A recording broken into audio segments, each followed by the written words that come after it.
నమస్తే, welcome to Telugu రాజ్యం. ప్రస్తుతం మనతో పాటు ఉన్నారు టీడీపీ జాతీయ అధికార ప్రతినిధి డాక్టర్ ప్రొఫెసర్ తిరునగరి జ్యోత్స్న గారు ఉన్నారు. మేడం నమస్తే. నమస్తే. ముఖ్యంగా మీరు రీసెంట్గా ఒక వీడియో పెట్టారు. ఇప్పుడు ఆ వీడియో తెలంగాణ వ్యాప్తంగా సంచలనంగా మారిన పరిస్థితి. ఎవరిది తెలంగాణ, ఎవడబ్బా జాగిరి తెలంగాణ అని చెప్పేసి మీరు ఒక వీడియో పోస్ట్ చేశారు. ఎందుకు పోస్ట్ చేశారు అనేది చర్చ. నిజంగా బరాబర్ తెలంగాణ అన్నది కేసీఆర్, కేసీఆర్ అంటే తెలంగాణ అని చెప్పేసి బీఆర్ఎస్ నాయకులు చెప్తున్నారు. ఏం చెప్తారండి? బరాబర్ తెలంగాణ అంటే తెలంగాణ ప్రజలది. తెలంగాణ కోసం కొట్లాడి పోరాడి తెచ్చుకున్న ప్రజలది. మళ్ళీ చెప్తున్నా, ఎవ్వరు జాగీర్ కాదు తెలంగాణ. తెలంగాణ ప్రజల జాగీర్ తెలంగాణ. మొన్న ఆ మాట కూడా నేను ఎందుకు మాట్లాడాల్సి వచ్చింది అని అంటే, 10 సంవత్సరాల పాటు తెలంగాణని రూల్ చేసినటువంటి పార్టీ మొన్న ఎలక్షన్లో ఓడిపోయింది. ఎన్నికలు వచ్చినప్పుడు గెలుపోవటంలో అనేటువంటి చాలా సహజమైనటువంటి విషయం అది. మా పార్టీ అయినా ఏ పార్టీ అయినా ఒకసారి గెలుపుని చూస్తాం, ఒకసారి ఓటమిని చూస్తాం. గెలుపు వచ్చినప్పుడు విర్రవీగకూడదు, ఓటమి వచ్చినప్పుడు కుంగిపోకూడదు. అది రాజకీయాల్లో మనకు ఉండాల్సినటువంటి మొట్టమొదటి లక్షణం. గెలుపు రాగానే అహంకారంతో, అధికార మదంతో కనుక మనం విర్రవీగితే చాలా కష్టాలని ఎదుర్కోవాల్సి వస్తుంది. తర్వాత ప్రజల్ని ఇబ్బందులు పెడతాం. ఫస్ట్ ఆఫ్ ఆల్ అది జరుగుతుంది. ఇవాళ 10 సంవత్సరాల పాటు తెలంగాణలో అధికారంలో ఉన్నటువంటి పార్టీ అధికారం కోల్పోయిన తర్వాత సంవత్సర కాలంగా ఇప్పుడు ఇంకో పార్టీ అధికారంలోకి వచ్చింది. వాళ్ళేం బాగు చేయలే, వీళ్ళు పెద్ద ఏం బాగు చేస్తున్నారు కూడా నేను చెప్తలేను. వాళ్ళు తప్పులు చేసిండ్రు, వీళ్ళు తప్పులు చేసిండ్రు. ఎవరు తప్పులు చేసినా సరే దాన్ని ఖచ్చితంగా క్వశ్చన్ చేసేటువంటి ఒక అధికారం తెలంగాణ ప్రజలుగా మాకుంది. దాన్నే మేము చేస్తూ ఉన్నాం. మొన్న బేసిక్గా నేను ఆ వీడియో ఎందుకు పెట్టాల్సి వచ్చింది అని అంటే, బూతులు తిట్టడము, దాడులు చేయడము, ఇది తెలంగాణ సంస్కృతి అని నార్మలైజ్ చేసేటువంటి ఒక ప్రక్రియ ఏదైతే కొంతమంది చేసిండ్రో దాన్ని నేను ఒక తెలంగాణవాదిగా నేను ఖచ్చితంగా ఖండిస్తా. తెలంగాణ అంటే బూతులు తిట్టడం కాదు. తెలంగాణ అంటే ఎక్కడికక్కడ దాడులు చేయడం కాదు. తెలంగాణ అంటే ఎవ్వరు మన దగ్గరికి వస్తే వాళ్ళని మనం హక్కున చేర్చుకుంటాం, ఆప్యాయంగా వాళ్ళని హక్కున చేర్చుకుంటాం. అంటే మన మన మన మన బ్లడ్లోనే అది ఉంటుంది అన్నమాట. తెలంగాణ అంటేనే అది ఉంటుంది. అట్లాంటిది మీకు ఎవరితో ఉన్న ప్రాబ్లం ఉంటే వాళ్ళతో మీరు డైరెక్ట్గా చూసుకోవాలి. సింపుల్ లాజిక్ అక్కడ కదా. మీరు ఇప్పుడు మీరు నాతో ఒక ఇంటర్వ్యూ చేస్తున్నారు. నన్ను మీరు నేను చెప్పిన మాట కాకుండా మీరు వేరే ఏదైనా థంబ్నెయిల్స్ పెట్టిండ్రు అనుకోండి, అవాస్తవాలను మీరు థంబ్నెయిల్స్గా పెట్టిండ్రు అనుకోండి, ఖచ్చితంగా నేను మిమ్మల్ని క్వశ్చన్ చేయొచ్చు. క్వశ్చన్ చేయడానికి ఒక పద్ధతి ఉంది. నేను వచ్చి మీ ఏమంటారు అని అంటే, మీ నెత్తులు పగలగొట్టి, మీ ఆఫీసులు పగలగొట్టి, లేకపోతే మీ ఇళ్ళు పగలగొట్టి, మీ ఇంట్లో ఒక పెద్ద అరాచకం సృష్టిస్తే అదా క్వశ్చన్ చేయడం అంటే? ఖచ్చితంగా ఒక పద్ధతి ఉన్నది. అవసరమైతే మీరు రాంగ్ ప్రొపగాండా చేస్తున్నట్టు మీ మీద క్రిమినల్ కేసు పెట్టచ్చు, నేను లేదు ప్రెస్ కౌన్సిల్కి వెళ్ళొచ్చు, నేను చాలా చాలా పద్ధతులు ఉంటాయి కదా. అంతేగాని నేను బట్టి వచ్చి party of me media houses మీద దాడులు చేస్తా, పగలగొడతా, ఇది చేస్తా, అది చేస్తా అని అనడం ఇంతవరకు సబబో ఒకసారి ఆలోచన చేయాలి. ఇంకొకటి, ఎవరైనా సరే రాజకీయాల్లో ముఖ్యంగా ప్రజాస్వామ్యంలో మనం ఉన్నప్పుడు భౌతిక దాడులకు అస్సలు తావులేదు. అన్ని సంవత్సరాల తెలంగాణ ఉద్యమం చేసినాం. ఏ రోజునన్నా సరే భౌతిక దాడులకు తెగబడినామా? లేదు. మరి ఇవాళ ఏమైంది అంటే, 10 సంవత్సరాలు మీరు అధికారంలో ఉండి మీ అధికారం ఇవాళ రోజున పోగానే అంత మీకు అధికార మదంలో ఉన్నారా మీరు? అధికార మదం మనకు ఏమనాలి దీన్ని? అప్పటి మదం ఇంకా దిగలేదా మీకు? ఇవాళ వచ్చి మీరు దాడులు చేస్తారు, చేసిన వాళ్ళు చేస్తారు, వాళ్ళు వీళ్ళు చూసుకుంటారు కావచ్చు, మాకు సంబంధం లేని అంశం. కానీ డెఫినెట్గా సమాజంలో ఒక తప్పుడు చర్య జరిగినప్పుడు మేము ఖండిస్తాం కదా. ఎవరైనా ఖండిస్తారు కదా. అరే మా పార్టీ ఎట్లాంటిదంటే, నేను ఒక చిన్న ఎగ్జాంపుల్ చెప్తా. మా పార్టీలో ఉన్నటువంటి ఒక కార్యకర్త ప్రతిపక్ష పార్టీ అన్న ఆంధ్రప్రదేశ్లో ప్రతిపక్ష పార్టీగా ఉన్నటువంటి పార్టీ నాయకుడికి సంబంధించినటువంటి సతీమణి గురించి రాంగ్ నొటేషన్లో మాట్లాడాడని చెప్పి అతని మీదే కేసు పెట్టి గంటల వ్యవధిలో అతన్ని అరెస్ట్ చేసినటువంటి పార్టీ మాది, ప్రభుత్వం మాది. అక్కడ అంటే మా చిత్తశుద్ధిని గురించి చెప్తున్నాను నేను. ఎవరు తప్పు చేసినా మేము ప్రశ్నిస్తాం. ఒకవేళ ఎక్కడైనా సమాజంలో ఒక తప్పు జరిగితే దాన్ని మేము ఖచ్చితంగా ఖండిస్తాం. ఒక మీడియా హౌస్ మీద దాడి జరిగింది, అది తప్పు అన్నాం మేము. తప్ప అందులో మేము చేసిన తప్పే ఉందండి? చంద్రబాబు నాయుడు గారు చేసిన తప్పే ఉందండి? లేకపోతే మా మంత్రులు చేసినటువంటి తప్పే ఉందండి? దానికి వీళ్ళు గుండెలు బాధేసుకొని బయటకు వచ్చి మీకు 100 ఉంటే మీరు తేల్చుకోండి, ఆ మీడియా సంస్థలు మీరు తేల్చుకోండి, మాకేం సంబంధం, చంద్రబాబు నాయుడు గారికి ఏం సంబంధం? తమాషాలు ఆడుతుండ్రా? బయటకు వచ్చి చంద్రబాబు నాయుడు గారి గురించి ఇష్టారుతున్న మాట్లాడుతా అంటే ఊపు. ఇదే సాక్షి మీద దాడి జరిగినప్పుడు ఎందుకు మీరు బయటకు రాలేదంటే ఖచ్చితంగా అక్కడ కూడా మీరు గమనించి, నేను అదే చెప్తున్నా, సెలెక్టివ్గా ఆలోచన చేసి సెలెక్టివ్గా చూస్తామంటే మేము కూడా ఒప్పుకోం.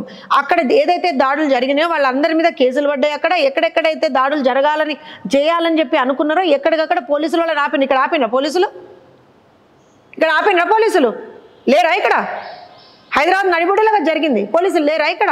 ఎందుకు ఆపలే మరి పోలీసులు? ఎందుకు ఆపలేదండి పోలీసులు? ఇది వీళ్ళు ఏమంటారు అని అంటే, నేను సాక్షి ఆఫీస్ మీద దాడి జరిగినప్పుడు కూడా మేము మాట్లాడినాము. ఆ రోజున కూడా మేము ఏదైనా సరే ఎవరైనా సరే చట్టాన్ని వాళ్ళ చేతిలోకి తీసుకునేటువంటి అధికారం ఎవరికీ లేదమ్మా. ఇప్పుడు నా కోపం లేదా? నా కోపం లేదా? నా నాయకుడిని ఇష్టం వచ్చినట్టు మాట్లాడతారు. ఇవాళ నేను ఒక విషయం మిమ్మల్ని అడుగుతా. నమస్తే తెలంగాణ పేపర్లో, టీ న్యూస్లో ఎన్నిసార్లు చంద్రబాబు నాయుడు గారి గురించి, లోకేష్ గారి గురించి ఇష్టారీతిన మాట్లాడిన వాళ్ళు? పోనీ ఆ ఛానల్ వద్దనుకుందాం, సాక్షిలనే మీరు కోట్ చేసిన వాడు చెప్తున్నా, సాక్షిలనే, సాక్షి పేపర్లనే ఫ్రంట్ పేజ్లో 2019లో ఫ్రంట్ పేజ్లో వైఎస్ వివేకానంద రెడ్డి గారి హత్యకి చంద్రబాబు నాయుడు గారి కారణం అని చెప్పి, నారాసుర రక్త చరిత్ర అని చెప్పి ఇంత పెద్ద ఎత్తున ఒక చేతిలో, ఆయన చేతిలో ఒక కత్తి పెట్టి ఆ కత్తికి ఇట్లా రక్తబొట్లు కారుతున్నట్టుగా ఒక ఇమేజ్ క్రియేట్ చేసి ఫ్రంట్ పేజ్లో వేసిండు. నేను పోయి సాక్షి ఆఫీస్ మీద దాడులు చేసినాం. ఆ రోజున నారా లోకేష్ గారి మీద ఇష్టారీతిన ఎన్ని ఆరోపణలు చేయాలో అన్ని ఆరోపణలు చేసిండ్రు, ఇష్టారీతిన మాట్లాడిండ్రు, ట్రోలింగ్లు చేసిండ్రు. అసలు వాళ్ళు చేసినటువంటి ఆ మార్ఫింగ్ ఇమేజ్లకైతే ఒక అద్దుపద్దు లేదు. అయినా సరే మేమేమైనా పోయి వాళ్ళ ఆఫీసుల మీద దాడులు చేసినామా? చట్టపరంగా ఎదుర్కొన్నాం కదా. కేసులు నడుస్తున్నాయి సాక్షి మీద, లోకేష్ గారు వేసిన కేసులు నడుస్తున్నాయి సాక్షి మీద. మరి అట్లా చేసుకోవాల్సింది కదా వీళ్ళు కూడా. నేను ఇంకొకటి చెప్తున్నాను, నేను మీడియా సంస్థను సమర్థిస్తలేనండి, అస్సలు సమర్థిస్తలేను. తప్పు ఎవరు చేసినా మేము దాన్ని ఖండిస్తాం. వాస్తవాలు తెలియకుండా ఎవరు మాట్లాడకూడదు అనేది నేను కూడా చెప్తా. కానీ మేము భౌతికంగా దాడి చేస్తామనేటువంటిది ఎంతవరకు కరెక్టు? చేసిండట, చేసినాక మేము దాన్ని ఖండించకూడదట. ఖండించిండ్రు కాబట్టి వీళ్ళు చంద్రబాబు నాయుడు గారిని కూడా తిడతారట. మళ్ళీ ఏమన్నా మాట్లాడితే పొద్దున్న లేస్తే రాత్రి వరకు కూడా చంద్రబాబు నాయుడు జపం చేయండి, వీళ్ళకి నిద్ర పట్టదా? నిద్ర పట్టదా అంటున్నా. ఇంకొక విషయం, తొత్తులు తొత్తులు తొత్తులు. ఏం తొత్తులు? కేసీఆర్ ఎక్కడి నుంచి వచ్చిండు? 10 సంవత్సరాల పాటు మీ మంత్రివర్గంలో ఉన్నటువంటి మంత్రులు ఎక్కడి నుంచి వచ్చిండ్రు? ఇవాళ కూడా నువ్వు పక్కన పెట్టుకొని తిరుగుతున్నటువంటి వాళ్ళు నీ ఎక్కడి నుంచి వచ్చిండు? వీళ్ళందరూ తెలుగుదేశం పార్టీ నుంచి వచ్చిండ్రు. మరి వాళ్ళకి లేని రూలు రేవంత్ రెడ్డికి ఒక్కరికే వర్తిస్తుందా? కేసీఆర్ అక్కడికి వెళ్ళి వచ్చిండు, రేవంత్ రెడ్డి అక్కడికి వెళ్ళి వచ్చిండు. కేసీఆర్ ముఖ్యమంత్రి అయిండు, రేవంత్ రెడ్డి ముఖ్యమంత్రి అయిండు.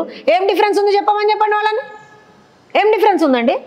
అంటే మీకు ఇష్టం లేదు కాబట్టి మీ లెక్క కేసీఆర్ ఎట్లయితే ఉన్నాడో, కేసీఆర్ మీ మంత్రివర్గంలో ఉన్నటువంటి మంత్రులు ఎట్లయితే చంద్రబాబు నాయుడు గారిని తిట్టిండ్రో అట్లా రేవంత్ రెడ్డి తిట్టలేదు కాబట్టి మీకు ఇబ్బందా? అంటే తిడితేనే రాజకీయమా? ఎన్ని తిట్టిండు వీళ్ళు చంద్రబాబు నాయుడు గారిని? అయినా కేసీఆర్ గారికి ఒంట్లో బాగాలేనప్పుడు, కేసీఆర్ గారికి కాలుకి ఇంజురీ అయినప్పుడు ఎవరు వచ్చింది? చంద్రబాబు నాయుడు గారు రాలేదు ఆ రోజున. అది నాకు తెలిసి మొన్న రీసెంట్గా కూడా కేటీఆర్ గారికి ఏదో ఐ థింక్ సమ్ ఫ్రాక్చర్ ఏదో అయితే కూడా నారా లోకేష్ గారు ట్వీట్ కూడా చేశారు, గెట్ వెల్ సూన్ అని చెప్పి. రాజకీయం వేరే, మానవత్వం వేరే. రాజకీయంలో మనం ఎప్పుడు కూడా ఒక థిన్ లైన్ మెయింటైన్ చేయాలి. వాళ్ళకి అది రాకపోతే మా తప్ప అనండి. డెక్కన్ క్రానికల్ మీద దాడి చేసినప్పుడు కూడా మీరు ఎందుకు స్పందించలేదు? ప్రతి చోట మేము స్పందించినాం, ప్రతి చోట స్పందించినామని చెప్తున్నాను నేను. ఈవెన్ మీరు ఇప్పుడు సాక్షి గురించి అడిగింది, నేను చెప్పినా కదా మీకు. డెక్కన్ క్రానికల్ దాంట్లో కూడా మేము ఖచ్చితంగా ఆ రోజు కూడా స్పందించినాం. ఇంకొక విషయం ఏం చెప్తున్నానంటే, ఇక్కడ జరిగినప్పుడు మనం ఆ విజువల్స్ చూసినామండి. మీరు కూడా చూసారు కదా, మీ ఛానల్లో కూడా ఏరైనాయి కదా అవి విజువల్స్ చూసినాం. మీరు గమనించండి, ఫస్ట్ ఫ్లోర్లో అనుకుంటా, బికాజ్ నేను కూడా 1-2 సార్లు మహా న్యూస్ చాలాసార్లు వెళ్ళినాను. నేను మహా న్యూస్కి అక్కడ డిబేట్స్కి వెళ్ళినప్పుడు ఫస్ట్ సెకండ్ ఫ్లోర్లో ఎక్కడైతే స్టాఫ్ చాలామంది ఉంటారో వాళ్ళు లిటరల్గా, అందులో ముఖ్యంగా అందులో మహిళలు ఉన్నారు, వాళ్ళు లిటరల్గా డోర్లు బంద్ చేసుకొని ఇట్లా భయభ్రాంతులకు గురైనరు వాళ్ళు. Who gave you that right చెప్పండి నాకు? ఏ విద్యార్థి నాయకుడికైనా. అంటే ఇప్పుడు ఇంకో విషయం చెప్తానండి, తెలంగాణలో మనం ఉద్యమాలు చేసి వచ్చిన వాళ్ళం. కొట్లాటలు మనకు కొత్త కాదు, కానీ జ్యోత్స్న గారు కొట్లాటలు మనకు కొత్త కాదు, నిరసనలు కొత్త కాదు, శాంతియుతంగా చేసినాం. తెలంగాణ ఉద్యమం ఎంత శాంతియుతంగా చేసుకున్నాం మనం ఆ రోజున, చేసుకున్నాం కదా. మరి ఇవాళ కొత్తగా ఏం చేంజ్ అయింది తెలంగాణలో అంటున్నాను నేను. ఏం చేంజ్ అయింది? మీకు ఇష్టం లేకపోతే ఎవరైనా తప్పు చేస్తే వాళ్ళ మీద మీరు చట్టపరంగా చర్యలు తీసుకోవాలి, లేదా పోలీసులకు కంప్లైంట్ చేయొచ్చు కదా. మీరు చేసిండ్రా? టీఆర్ఎస్ వాళ్ళు చేసిండ్రా? ఆ పర్టిక్యులర్ ఛానల్ మీద పోయి పోలీసులకు కంప్లైంట్ చేసిండ్రా? ప్రెస్ కౌన్సిల్ కంప్లైంట్ చేసిండ్రా? అంటే రౌడీజమా, గుండాయిజమా? ఏమనుకుంటున్నారండి? తెలంగాణ మీద ఇప్పుడు పోయి ఇష్టారీతిన నేను ఏమంటాను, నేను మళ్ళీ చెప్తున్నా, సమర్థిస్తలేను నేను. ఛానల్ చేసిన దేన్ని కూడా నేను సమర్థించాను. ఒకవేళ తప్పుడు వార్తల్ని ప్రచారం చేస్తే ఇప్పుడు రేపు పొద్దున మీరైనా సరే తప్పుడు thumbnails పెడితే మిమ్మల్ని కూడా we will take you task, no doubt about that. కానీ భౌతిక దాడులకు అనేటువంటిది ప్రజాస్వామ్యంలో తావు లేదు, first and foremost. Second thing, మీరు కొట్లాడుకుంటున్నారు, లొల్లి పంచాయితీ మీకు వాళ్ళకి మధ్యలో. మా పార్టీ ఏం చేసింది, మా నాయకుడు ఏం చేసిండు, ఎందుకు ట్వీట్ పెట్టారు అంటే ఏంటంటే మీరు ఒక నిమిషం, అందులో రేపు పొద్దున్న మీ ఇంటి మీద దాడికి వస్తారు. ఫర్ ఎగ్జాంపుల్ ఇదా టీఆర్ఎస్ వాళ్ళు దాడికి వస్తారు మీ ఇంటి మీదకి, ఎందుకంటే మీరు ఏదో వాళ్ళ గురించి తప్పుడు thumbnail పెట్టినా దాడికి వస్తారు. మీ ఇంట్లో ఉన్న వాళ్ళని భయభ్రాంతులకు గురి చేసి మీ ఇంట్లో ఉన్నటువంటి ప్రతి ఒక్క సామాన్ను ధ్వంసం చేసేసి అక్కడ ఒక పెద్ద రణరంగం లాగా చేస్తే ఆ రోజున మేము ట్వీట్ చేయొద్దా? అంటే మేమేం ట్వీట్ చేయాలో కూడా వీళ్ళు చెప్తారా? మరి నేను అనాలనా? చంద్రబాబు నాయుడు గారు అరెస్ట్ అయినప్పుడు కేటీఆర్ ఎందుకు నవ్విండు అని అనాలనా నేను? అందునా అదా నీ స్వాతంత్రం నీకు, నా స్వాతంత్రం నాకు. తప్పు నేను ఇంకోటి, అది that was completely personal. But ఇక్కడ సమాజంలో మంచి మాత్రమే జరగాలి, చెడుకు తావు ఉండకూడదు అనేటువంటిదే మేము భావిస్తాం. అందుకే మేమేం చెప్పాము, మీడియా సంస్థల మీద దాడి అనేటువంటి తప్పు, ఎవరి మీద చేసినా తప్పే. అది నేను ఒకటే చిన్న ఎగ్జాంపుల్ చెప్తా. ఇవాళ సమ్ క్రోర్స్ ఆఫ్ ఏమంటారంటే సమ్ హండ్రెడ్స్ ఆఫ్ ఛానల్స్ ఉన్నాయండి, YouTube channels, main stream channels అన్నీ కలుపుకొని. ఎవరి ఇష్టారీతిన వాళ్ళు కొన్ని పార్టీలకు అసోసియేటెడ్గా పనిచేస్తున్నారు, కొన్ని పార్టీలకు అసోసియేటెడ్గా పనిచేస్తున్నారు, కొందరైతే అబ్సల్యూట్ విషం జిమ్మడమే ఒక యజ్ఞంగా పెట్టుకొని పనిచేస్తుంటారు పక్క పార్టీల మీద. ఈ ఛానల్స్ తెలంగాణ విషయం చిమ్మట్లేదా? ఏం విషయం చెబుతున్నారండి? ఇదే ఛానల్స్, నేను ఒక విషయం చెప్తాను మీకు, ఇదే ఛానల్స్, నేను ఈ ఛానల్ ఆ ఛానల్ మాట్లాడట్లేదు. ఎవరైనా సరే for that matter A channel అయినా సరే, మీరు ఈ ఛానల్స్ అని మాట్లాడుతున్నాను, నేను ఒక్క ఛానల్ని నేను పరిమితం చేసి మాట్లాడతలేను. ఎవరైనా సరే ప్రజల పక్షాన పనిచేస్తారని నేను అనుకుంటా. కొంత డిఫరెన్సెస్ చిన్నగా ఏమన్నా ఉంటాయేమో, కానీ ఓవరాల్గా ఇప్పుడు ఇదే తెలంగాణలో ఆ రోజున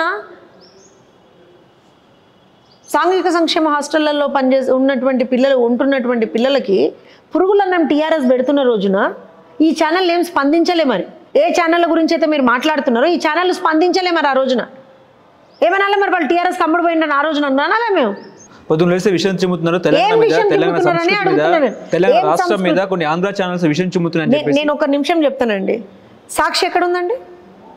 తెలంగాణలో, హైదరాబాద్లో. మిగతా ఛానల్స్ ఎక్కడ ఉన్నాయండి? హైదరాబాద్లో. అంటే మీకు ఇష్టమైన ఛానల్స్ ఏమో ఏం చేస్తలేవు, మీకు ఇష్టం లేని ఛానల్స్ కాబట్టి వీటిని మీరు మాట్లాడతారా? మీ ఛానల్ ఎక్కడ ఉంది? హైదరాబాద్లో కదా. మీరు ఆంధ్ర న్యూస్ కవర్ చేస్తారు కదా, తెలంగాణ న్యూస్ కవర్ చేస్తారు కదా. న్యూస్కి కూడా ఇవాళ రోజున ప్రాంతాల పరంగా మనం గిరిగిద్దామా? ఢిల్లీలో ఉన్నటువంటి నేషనల్ మీడియా అంతా ఇవాళ రోజున సౌత్ ఇండియాలో ఏం జరుగుతుందో మాట్లాడతలేరా? అంటే సౌత్ మీద వాళ్ళు విషం నిమ్ముతున్నట్టు లెక్కనా? తప్పు జరిగితే తప్పు జరిగిందని మాట్లాడద్దా? ఫోన్ ట్యాపింగ్ జరిగింది వాస్తవం కాదా? ఫోన్ ట్యాపింగ్ జరిగింది. ఎవరి హయాంలో జరిగింది ఫోన్ ట్యాపింగ్? కొన్ని కుటుంబాలు నాశనం అయిపోయినాయి కదా ఫోన్ ట్యాపింగ్ వల్ల, కొందరి జీవితాలు నాశనం అయిపోయినాయి కదా. ఐఏఎస్లతో సహా కొందరి జీవితాలు ఇవాళ రోజున నాశనం అయ్యి వాళ్ళు కోర్టుల చుట్టూరా, పోలీస్ స్టేషన్ల చుట్టూరా తిరుగుతున్నారా లేదా? ఎవరి వల్ల అయింది? ఏ పార్టీ వల్ల అయింది? అప్పుడు ప్రభుత్వంలో ఎవరున్నారు? అంటే ఎవ్వరు మిమ్మల్ని ప్రశ్నించకూడదా? నేను ఒకటి మళ్ళీ చెప్తున్నా, జరిగినటువంటి దాన్ని వాస్తవికంగా చూపించాల్సినటువంటి అవసరం ఉందమ్మా. దాంట్లో ఎక్కడ కూడా డీవియేషన్స్, మ్యానిపులేషన్స్ ఉండకూడదని నేను చాలా గట్టిగా భావిస్తాను. ఇప్పుడు నేను మాట్లాడిన ప్రతి మాటని నేను ఎట్లా మాట్లాడినో మీరు అట్లనే వేయండి. ఏ థంబ్నెయిల్స్ కరెక్టో దీనికి నేను మాట్లాడిన దానికి సూటబుల్ అవే వేయాలి మీరు. అంతే తప్పించి మీరు డీవియేట్ అయిపోయి మ్యానిపులేట్ చేసేస్తా అంటే అది పద్ధతి కాదు, అది జర్నలిజం అనుకోదు కదా. అట్లనే రాజకీయ నాయకులుగా మాకు కూడా కొన్ని రూల్స్ అండ్ రెగ్యులేషన్స్ ఉంటాయి. మీరు చేసేది నచ్చకపోతే మీ మీద కంప్లైంట్ చేయొచ్చు, మేము పరువు నష్టం దావాలు వేయచ్చు మేము కదా. అది చేయలేకపోయినరా వీళ్ళు. ఇంకొక విషయం, నాకు మొన్న పెట్టిన వీడియోకే కదా మీరు ఇదంతా అడిగేది. చంద్రబాబు నాయుడు గారిని, తెలుగుదేశం పార్టీని బూచిగా చూపించి వాళ్ళు వాళ్ళ పబ్బం గడుపుకున్నారు ఇన్ని రోజులు. నేను ఇప్పుడు అడుగుతున్నా, తెలుగుదేశం పార్టీ కావచ్చు, చంద్రబాబు నాయుడు గారు కావచ్చు, తెలంగాణకు చేసినటువంటి అన్యాయం ఏంటో ఒక్కటి చెప్పమని చెప్పు. తెలంగాణ రాష్ట్ర ఫార్మేషన్ కోసం మొట్టమొదటి లేఖ ఇచ్చినటువంటి పార్టీ తెలుగుదేశం పార్టీ. 2 తెలుగు రాష్ట్రాలు కూడా బ్రహ్మాండంగా ఉండాలి, 2 తెలుగు రాష్ట్రాలు నా 2 కళ్ళ లాంటివి, ఒక కన్ను బాగుండి ఇంకో కన్ను బాగుండకపోతే ఎవ్వడం కూడా మనం హ్యాపీగా ఉండలేము. సో ఖచ్చితంగా 2 కళ్ళు బాగుండాలి, 2 తెలుగు రాష్ట్రాలు బాగుండాలని చెప్పి అనుక్షణం తప్పించేటువంటి నాయకుడు నారా చంద్రబాబు నాయుడు గారు. ఇదే కేసీఆర్ గారు రైతు బంధు లాంటి ఒక పథకం తీసుకొచ్చినప్పుడు మంచి పథకమే, ఇంకా కొన్ని దాంట్లో ఇంప్రూవ్మెంట్స్ చేయొచ్చు అని చెప్పింది చంద్రబాబు నాయుడు గారు.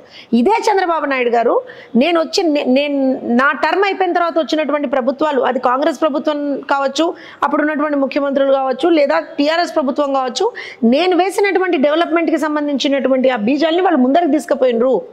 Development did not stop in Telangana, it continued అని చెప్పినటువంటి నాయకుడు నారా చంద్రబాబు నాయుడు గారు కదా. ఎక్కడ విషయం జిమ్మినండి తెలంగాణ మీద? చెప్పండి నాకు, ఎక్కడ విషయం జిమ్మినరు? వీళ్ళవి ఎట్లుంటాయి తెలుసా కథలు? నేను మీకు చెప్తా వీళ్ళ కథలు ఎట్లుంటాయో. అసెంబ్లీలట చంద్రబాబు నాయుడు గారు వ్యవసాయం దండగా అని అన్నారట, ఎక్కడనో అన్నారట. సో అసెంబ్లీ సాక్షిగా అయ్యా ఎక్కడన్నాడో చెప్పండి అని అంటే పారిపోయినటువంటి మొహాలు ఇవన్నీ కూడా. ఇవాళ వచ్చి చంద్రబాబు నాయుడు గారి గురించి మాట్లాడుతా అంటే ఎట్లనేమంటారు నన్ను? ఇంకోటి నా కోపం ఏంటిది అని అంటే, ఇది దాడి కాదు, నిరసన మాత్రమే.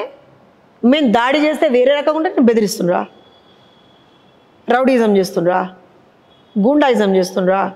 తెలంగాణ ఇది నడవదు, నడవదు తెలంగాణలో గూండాయిజం. మాస్ కదండి. మాస్ అంటే ఏంటి చెప్పండి? ప్రజలకి మంచి జరిగేది మాస్. రౌడీజం గుండాయిజంతో ప్రజలకు మంచి జరుగుతుందా? మన ఇమేజ్ ఎంత దెబ్బతింటుందో ఐడియా వస్తుందా మీకు?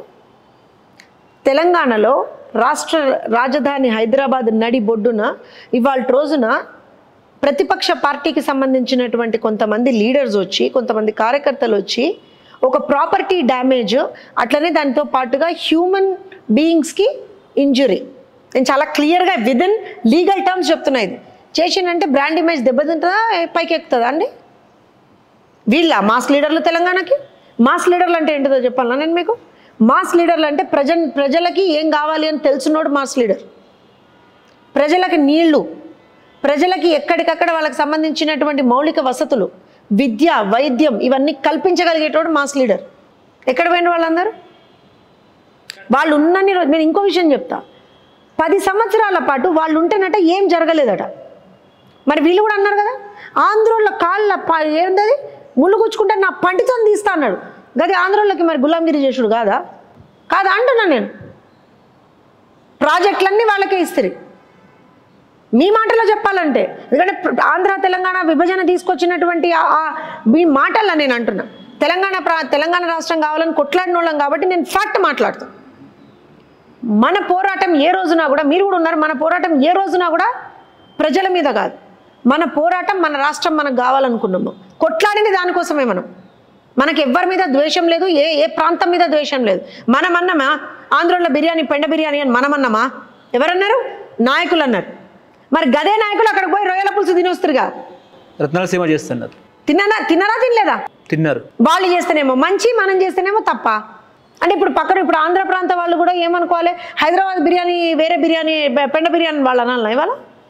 లేకపోతే మనం లక్నోకి పోయినా, లేకపోతే ఢిల్లీకి పోయినా, లేకపోతే రాజస్థాన్కి పోయినా, లేకపోతే బాంబేకి పోయినా, లేకపోతే కేరళకి పోయినా, లేకపోతే తమిళనాడుకి పోయినా, లేకపోతే బెంగళూరుకి పోయినా, ఎక్కడికి పోయినా సరే అక్కడ ప్రాంతానికి సంబంధించినటువంటి ఆహారాన్ని మనం డిమీన్ చేద్దామా, ఇన్సల్ట్ చేద్దామా?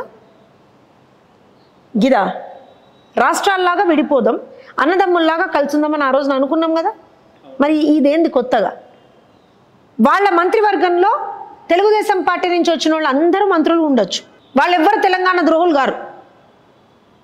ఆ బీసీ నాయకులకి, ఆ బడుగు బలహీన వర్గాలకు సంబంధించినటువంటి నాయకులని ప్రోత్సహించి వాళ్ళకి మంత్రి పదవులు ఇచ్చి వాళ్ళని ఉన్నతమైనటువంటి స్థానంలో కూర్చోబెట్టినటువంటి తెలుగుదేశం పార్టీ మాత్రం తెలంగాణ ద్రోహుల పార్టీయా?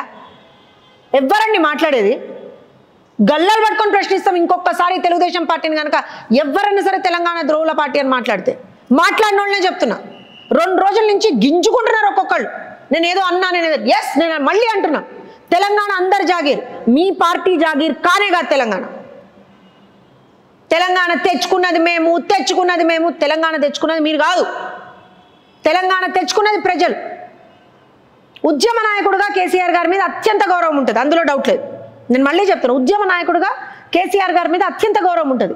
ఇవాల్టి వరకు ఏ రోజున కూడా కేసీఆర్ గారి గురించి ఎక్కడ తప్పుడు మాట మాట్లాడి, మీరు ఎట్లయితే మా నాయకుడి గురించి మాట్లాడతారో మీరు ఏ రోజున మీ నాయకుడి గురించి మాట్లాడలే. మా అధినేతతో సహా మేము ఎవ్వరం మీ నాయకుడి గురించి మాట్లాడలే. ఒక్కసారి వాళ్ళ సోషల్ మీడియా హ్యాండిల్స్ తీయండి మీరు, ఎంత వల్గర్గా, ఎంత ఫిల్తీగా మాట్లాడతారు. వీళ్ళు మాట్లాడతారా? వీళ్ళు లెక్చర్లు ఇస్తారా నాకు వచ్చి ఎట్లా మాట్లాడాలన్నా? రమ్మనండి ఒక్కొక్కళ్ళని చెప్తా, నేను కూర్చోబెట్టి మళ్ళీ పాఠాలు చెప్తా ఎట్లా మాట్లాడాలో.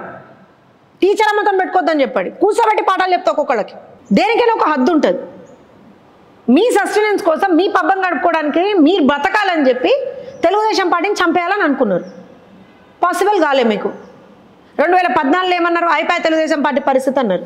మా పార్టీ గుర్తు మీద మా కార్యకర్తల కష్టంతో గెలిచినటువంటి నాయకులని మీ పార్టీలో గుంజుకున్నారా లేదా? ప్రలోభ పెట్టిండు, వాళ్ళని భయపెట్టిండు, అన్ని చేసిన గుంజుకున్నారు. అయిపోయా, ఇంకెక్కడ తెలుగుదేశం అన్నారు. మళ్ళీ 2018లో మేము నిలబడ్డాం, ఆ రోజున కూడా మాకు సీట్లు వచ్చినాయి. మళ్ళీ వాళ్ళని గుంజుకున్నారు. మా పార్టీ అధ్యక్షులుగా ఉన్నటువంటి వ్యక్తుల్ని మీరు గుంజుకున్నారు. ఏమైంది? ఎక్కడ పోయింది తెలుగుదేశం పార్టీ? ఎక్కడ పోయింది? ఇక్కడనే ఉన్నది. ఇవాళ మనం ఎక్కడ మాట్లాడుతున్నాం? హైదరాబాద్ నడిబొడ్డున ఉన్నటువంటి ఎన్టీఆర్ భవన్లో కూర్చొని మాట్లాడుతున్నాం. తెలంగాణ ప్రజల గుండెల మీద ఒక చెరగని ముద్ర అండి తెలుగుదేశం పార్టీ. ఎవ్వరి వల్ల కాదు తెలుగుదేశం పార్టీని తెలంగాణ ప్రజల నుంచి దూరం చేయడం అనేటువంటిది, ఎవ్వరి వల్ల కాదు. వీళ్ళు ఎన్ని కుప్పిగంతులు వేసినా అది కాదు. ఇంకొక విషయం, నేను మొన్న మాట్లాడిన వీడియోలో ఎక్కడా కూడా తెలంగాణ మా జాగీర్ అని నేను మాట్లాడలే. మీరు డిఫరెన్స్ చూడండి. వాళ్ళు మాత్రం మా జాగీర్ అని మాట్లాడుతున్నారు. వాళ్ళకి మాకు డిఫరెన్స్ అదే. మేము ప్రజల పక్షాన పోరాటం చేసేటువంటి పార్టీ. ప్రజల జాగీర్ అంటున్నా, నేను ఇప్పటికంటున్నా, ప్రజల జాగీర్ తెలంగాణ. తెలంగాణ ప్రజల జాగీర్ తెలంగాణ. ఏ ఒక్క పార్టీదో, ఏ ఒక్క నాయకుడిదో, ఏ ఒక్క వ్యక్తిదో కాదు తెలంగాణ. దమ్ముంటే దానికి ఆన్సర్ చెప్పమనండి. ఇప్పుడు తెలంగాణ రాష్ట్రంలో నిన్న కొత్తగా బీజేపీ రాష్ట్ర అధ్యక్షునిగా రామచంద్రరావు నియామకం, అది కూడా చంద్రబాబు నాయుడు చేతిలో వెళ్ళిందని చెప్పేసి ఒక చర్చ, నిజమే అంటారా? ఇప్పుడు కేసీఆర్ గారికి కూడా పార్టీ పెట్టమని చెప్పింది చంద్రబాబు నాయుడు గారేనా? కేసీఆర్ గారిని కూడా మీరు ముఖ్యమంత్రిగా ఉండండి అని చెప్పింది చంద్రబాబు నాయుడు గారేనా? కేసీఆర్ గారిని కూడా నీ కొడుకుని వర్కింగ్ ప్రెసిడెంట్ చెయ్యి అని చెప్పింది చంద్రబాబు నాయుడు గారేనా? ఏం మాట్లాడతారండి? తలాతో కలని మాటలని మాట్లాడతారు. బీజేపీ ఒక పార్టీ, ఒక నేషనల్ లెవెల్ పార్టీ. వాళ్ళకు ఒక సిస్టమ్ ఉన్నది. ఆ సిస్టమ్ ప్రకారంగా వాళ్ళ పార్టీలో వాళ్ళ అధ్యక్షులను వాళ్ళు ఎన్నుకుంటారు. దానికి తెలుగుదేశం పార్టీతో ఏం సంబంధం అండి? మీకు ఇక్కడ ఒక హిపోక్రసీ అర్థమవుతలేదా? బీజేపీ ఏం చేసినా చంద్రబాబు నాయుడు గారు చేయించిండట, లేదా కాంగ్రెస్ ఏం చేసినా చంద్రబాబు నాయుడు గారు చేయించిండట. కానీ టీఆర్ఎస్ ఏమైనా చేస్తే మాత్రం చంద్రబాబు నాయుడు గారికి సంబంధం లేదట. అంటే వీళ్ళకి అంటే అంత పవర్ఫుల్ కదా చంద్రబాబు నాయుడు గారు వీళ్ళ దృష్టిలో కదా. బీజేపీ పార్టీ వాళ్ళ రాష్ట్ర అధ్యక్షుని డిసైడ్ చేయడానికి కూడా చంద్రబాబు నాయుడు గారి సే ఉంది అని వీళ్ళు అనుకుంటున్నారు అని అంటే వీళ్ళు ఎంత భయపడుతున్నారు చంద్రబాబు నాయుడు గారు అనేది ఆలోచించండి. నేను అదే చెప్తున్నా. నిన్న కిషన్ రెడ్డి క్లారిటీ ఇచ్చారు, సభ వేదిక క్లారిటీ ఇచ్చారు. నేనంటే ఒకళ్ళు క్లారిటీ, ఇప్పుడు కిషన్ రెడ్డి గారైనా ఎవరైనా క్లారిటీ ఇచ్చేది ఉంది. It's a known fact. వాళ్ళది ఒక జాతీయ పార్టీ, అది కేంద్రంలో అధికారంలో ఉన్నటువంటి పార్టీ వాళ్ళది. చక్రం తిప్పింది చంద్రబాబు నాయుడు అని చెప్పింది. ఎవరు చెప్పారు? కిషన్ రెడ్డి గారు చెప్పారా? బీఆర్ఎస్ వాళ్ళు చెప్తున్నారు. బీఆర్ఎస్ వాళ్ళు బీజేపీలో ఉన్నారా? బీఆర్ఎస్ బీజేపీ ఏమన్నా కలిసి ఉన్నారా? లేకపోతే బీఆర్ఎస్ నాయకత్వానికి ఏమన్నా బీజేపీ నాయకత్వం వచ్చి అవును మేము ఇవాళ ఒక నాయకుడిని సెలెక్ట్ చేసుకోవాలని చంద్రబాబు నాయుడు గారు చెప్పారని వాళ్ళు ఏమన్నా చెప్పిండ్రా? వీళ్ళు ఒక హాలుసినేషన్లో బతుకుతా ఉన్నారేమో నాకు తెలుసా మీకు? హాలుసినేషన్ ఎట్లా ఉన్నదంటే వీళ్ళది ఏమంటారంటే ఒక అడుగు ముందుకేయాలన్నా ఒక అడుగు వెనక్కేయాలన్నా సరే అమ్మ చంద్రబాబు నాయుడు గారు జపం చేయండి, వీళ్ళు బతకలేరేమో అనుకుంటున్నాను నేను. ఇంకొకటి నేను మళ్ళీ చెప్తున్నా, నాకు బీఆర్ఎస్ మీద కానీ ఎవరి మీద కానీ కోపం లేదు. కానీ మీరు తప్పుడు మాటలు మాట్లాడితే మాత్రం ఖచ్చితంగా క్వశ్చన్ చేస్తా. ఇంకొకటి, నిన్న మొన్న నేను ఒక వీడియో ఏదైతే మాట్లాడినో వీళ్ళు ఏదో నన్ను బెదిరిద్దామని అనుకుంటున్నారు. బీఆర్ఎస్లో ఉన్నటువంటి వాళ్ళకే చెప్తున్నా, వరంగల్ బిడ్డను నేను కాకతీయ యూనివర్సిటీ క్యాంపస్లో చదువుకున్న బిడ్డను నేను. చల్ బిడ్డ చూసుకుందాం. నన్ను బెదిరించిన ఒక్కొక్కళ్ళకి చెప్తున్నా నేను, సోషల్ మీడియా వేదికగా నన్ను బెదిరించిన ఒక్కొక్కళ్ళకి మీ మీడియా సాక్షిగా చెప్తున్నా నేను, వరంగల్ బిడ్డను నేను. నన్ను ఆంధ్ర అది ఇదని మాట్లాడుతున్నారు కదా, వాళ్ళకే చెప్తున్నా, వరంగల్ బిడ్డను నేను. ఏది మంచో ఏది కరెక్టో అదే మాట్లాడుతాను నేను. ప్రజల పక్షాన పోరాటం చేస్తున్నా నేను. మీ లెక్క అధికారం కోసం వెంపర్లాడుకుంటూ ఉండలే నేను. ప్రజల పక్షాన ఏ పార్టీ పోరాటం చేస్తున్నదో ఆ పార్టీలో ఉన్నదాన్ని నేను. ఆ రోజున ఈ రోజున ఏ రోజున కూడా పదవుల కోసం పాకులాడకుండా కేవలం ప్రజల కోసం పోరాడుతున్నదాన్ని నేను. వీళ్ళందరూ ఎక్కడున్నారండి? మెప్మా ఆర్పీలు రోడ్ల మీదకి వచ్చి మాకు సమస్యలు ఉన్నదన్న రోజున ఎక్కడున్నారు బీఆర్ఎస్ వాళ్ళు? కంటికి కనబడలే ఒక్కళ్ళు కూడా. ఆర్టీసీ ఉద్యోగులు ఆ రోజున సమ్మె చేస్తుంటే ఒక్కళ్ళన్నా కనబడ్డారా మనకు? ఆ రోజున విద్యార్థులు నిరుద్యోగులు ఆత్మహత్యలు చేసుకున్న రోజున ఒక్కరన్నా కనబడ్డారా గత 10 సంవత్సరాల? లేరే. ఈ విద్యార్థి విభాగం ఏ రోజున కనబడ్డదా మీకు 10 సంవత్సరాలలో? ఫీజు రీంబర్స్మెంట్లు రాకపోతే మేమే కొట్లాడుతాం, మెస్ ఛార్జీల పెంపు కోసం మేమే కొట్లాడుతాం. అంతెందుకు ఇన్ని సంవత్సరాల తెలంగాణ ప్రస్థానంలో మహిళా కమిషన్ లేకపోతే మేము కొట్లాడినాం. మా వల్ల మహిళా కమిషన్ వచ్చింది తెలంగాణకు అని చెప్పుకుంటున్నాం మేము వాళ్ళ రోజున. మీ చేతకంతనం మరి ఆ రోజున మీరు 6.5 సంవత్సరాల పాటు తెలంగాణలో మహిళా కమిషనే లేదు. మరి ఇప్పుడు చెప్పండి, నాకు నన్ను బెదిరించేటోళ్ళని ఇప్పుడు కూర్చోటి మీరు నన్ను ఎట్లా ఇంటర్వ్యూ చేస్తున్నారు కదా, వాళ్ళని అడగండి మీరు. ఎక్కడన్నది జ్యోత్స్న గారు నా జాగీరని ఎక్కడన్నది జ్యోత్స్న అని అడగండి మీరు. నేను నా జాగీరని అనలే, తెలంగాణ ప్రజల జాగీరని చెప్పిన. And I repeat my statement. నా మీద అవాకులు చెవాకులు మాట్లాడిన వాళ్ళకి, కింద కామెంట్లు చేసుకుంటా శునకానందం పొందిన వాళ్ళకి అందరికీ చెప్తున్నా, తెలంగాణ అనేటువంటిది ఈ ఒక్క పార్టీ జాగీర్ కాదు. తెలంగాణ రాష్ట్రం తెలంగాణ ప్రజలది, బరాబర్ తెలంగాణ ప్రజల జాగీర్ అది. ఇప్పుడు చంద్రబాబు నాయుడు బనకచెర్ల ప్రాజెక్టు మీద, బనకచెర్ల మీద గోదావరి జిల్లాలో అక్రమంగా తీసుకెళ్తున్నారని చెప్పేసి హరీష్ రావు చెప్తున్నారు, నిజమే అంటారా? ఇప్పుడు బనకచెర్లకు సంబంధించి ఒక చిన్న డిస్ప్యూట్ వచ్చింది. ఎక్స్ట్రా ఉన్నటువంటి వాటర్ ఏదో, అన్యూజ్డ్ వాటర్ ఏదైతే ఉందో అది మేము వాడతాం అనేటువంటిది ఆంధ్రాకి సంబంధించినటువంటి ఒక కంటెన్షన్. దానికి సంబంధించి ఇరు రాష్ట్రాలు కూడా కేంద్ర ప్రభుత్వం దగ్గర ఉన్నటువంటి ఒక మీడియేషన్ కోసం వెళ్తున్నారు. నేనేమంటాను అని అంటే, అటు హరీష్ రావు గారు మాట్లాడినా, ఇటు రేవంత్ రెడ్డి గారు మాట్లాడినా, అక్కడ ఉన్నటువంటి చంద్రబాబు నాయుడు గారు మాట్లాడినా సరే, 2 రాష్ట్రాలకి మంచి జరిగేట్టుగా ఒక సొల్యూషన్ తీసుకురావాలనేటువంటిది నా మాట. ఇక్కడ రాజకీయాలకు తావులేదండి. ఇప్పుడు మా పార్టీ అయితే కమిటెడ్గా ఉంది, 2 రాష్ట్రాలకి మంచి జరగాలి అనేటువంటి పాయింట్ మీదనే మా పార్టీ కమిటెడ్గా ఉంది. మరి కాంగ్రెస్ ఉన్నదా టీఆర్ఎస్ ఉన్నదా అనేటువంటిది వాళ్ళు చెప్పాలి. అంటే 2000 టీఎంసీల నీళ్లను అనవసరంగా తీసుకెళ్ళిపోతున్నారు. ఆ తీసుకెళ్ళడం వల్ల తెలంగాణ మొత్తం, నేను ఒకటే చెప్తున్నా, కంటెన్షన్ ఏంటి అని అంటే, అన్యూజ్డ్ వాటర్ ఏదైతే వేస్ట్గా వెళ్ళిపోతున్నటువంటి వాటర్ని మాత్రమే ఆంధ్రప్రదేశ్ రాష్ట్రం ఉపయోగించుకుంటుంది అనేటువంటిది కంటెన్షన్ ఆంధ్రప్రదేశ్ రాష్ట్రంది కదా. అట్లాంటప్పుడు దాన్ని వీళ్ళు కౌంటర్ చేయాలి కదా అంటున్నాను నేను. ఉత్తర తెలంగాణ ఎడగా మారే అవకాశం కూడా ఉన్నట్టు కూడా మాట్లాడుతున్నారు. దాన్ని వీళ్ళు కంటెంట్ చేయాలి కదా అంటున్నా నేను. చేస్తుండ్రా? మాట్లాడినరా ఎక్కడన్నా? ఈయన పోయి ఆయన తిట్టుడు, ఆయన పోయి ఈయన తిట్టుడు, టీఆర్ఎస్ పోయి కాంగ్రెస్ తిట్టుడు, కాంగ్రెస్ పోయి టీఆర్ఎస్ తిట్టుడు కాదు కదా. మొన్న ఆల్ పార్టీ మీటింగ్ ఒకటి పెట్టిండ్రు, రేవంత్ రెడ్డి గారు ఆల్ పార్టీ మీటింగ్ పెట్టిండ్రు, ప్రెజెంటేషన్ ఇచ్చిండ్రు. ఎన్ని పార్టీలను ఇన్వైట్ చేసిండ్రు ఆయన? ఎన్ని పార్టీలను ఇన్వైట్ చేసిండ్రు? టీఆర్ఎస్ని ఎందుకు ఇన్వైట్ చేయలే? టీడీపీని ఎందుకు ఇన్వైట్ చేయలే? చేయాలి కదా, ఎందుకు ఇన్వైట్ చేయలే? తప్పలేదు. వాళ్ళు హరీష్ రావు గారు అడిగిన దాంట్లో తప్పనిపించలే నాకు. ఖచ్చితంగా మీరు అన్ని పార్టీల వాళ్ళని ఇన్వాల్వ్ చేసినప్పుడే కదా మా కంటెన్షన్ ఏందో మేము చెప్తాం కదా. పాజిటివా నెగిటివా అనేటువంటిది మేము కూడా చెప్తాం కదా. ఎందుకు చెప్పనియాలే? మరి గూడు పుటాన్ని చేసి నేను ఏదో నడిపించుకుంటా అంటే కాదు కదా. సో నేను అదే చెప్తున్నా, ఇప్పుడు కాంగ్రెస్ చెడు చేస్తే కాంగ్రెస్ని కూడా ప్రశ్నిస్తూనే ఉన్నాం కదా మేము. ఇంకొక విషయం ఏంటిది అని అంటే, మీరు గమనించండి, ఇవాళ నిన్నటి వరకు వాళ్ళు ఏమన్నారు, టీఆర్ఎస్ వాళ్ళు ఏమన్నారు, రేవంత్ రెడ్డి గారు చంద్రబాబు నాయుడు గారితో కుమ్మక్క అయిపోయినరు అన్నాడు. ఇవాళ కూడా హరీష్ రావు గారు అదే మాట మాట్లాడారు. రేవంత్ రెడ్డి గారు చంద్రబాబు నాయుడు గారితో కుమ్మక్క అయినరు అని మాట్లాడినరు.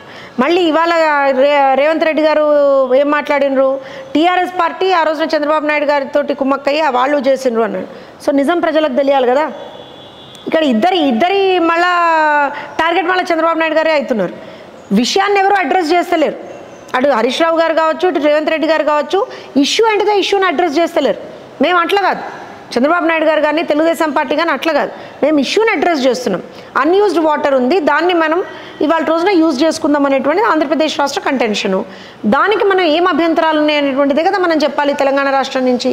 అది ఎందుకు వీళ్ళు చెప్పలేకపోతున్నారు అనేటువంటిది నా క్వశ్చన్. ఇక్కడ చంద్రబాబు నాయుడు గారిని దూషించడమో ఇంకోళ్ళని దూషించడమో అనేటువంటిది పాయింట్ కానే కాదు.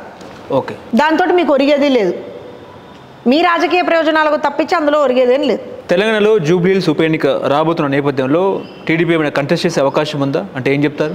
ఇప్పటివరకు దానికి సంబంధించి ఏ చర్చ రాలేదండి. వచ్చిన తర్వాత ఖచ్చితంగా మీకే చెప్తాం. ఫస్ట్ హలో, తెలుగు రాజ్యం ఛానల్ చూస్తున్నారా? సామాజిక రాజకీయ జీవన చిత్రణే తెలుగు రాజ్యం. అతిశయోక్తులు అసత్యాలు ఉండవు. రాజకీయ కోణం కాదు, ప్రజా కోణమే కొలబద్ద. తెలుగు రాజ్యం వీక్షణ మీ ఉత్తమ అభిరుచికి నిదర్శనం.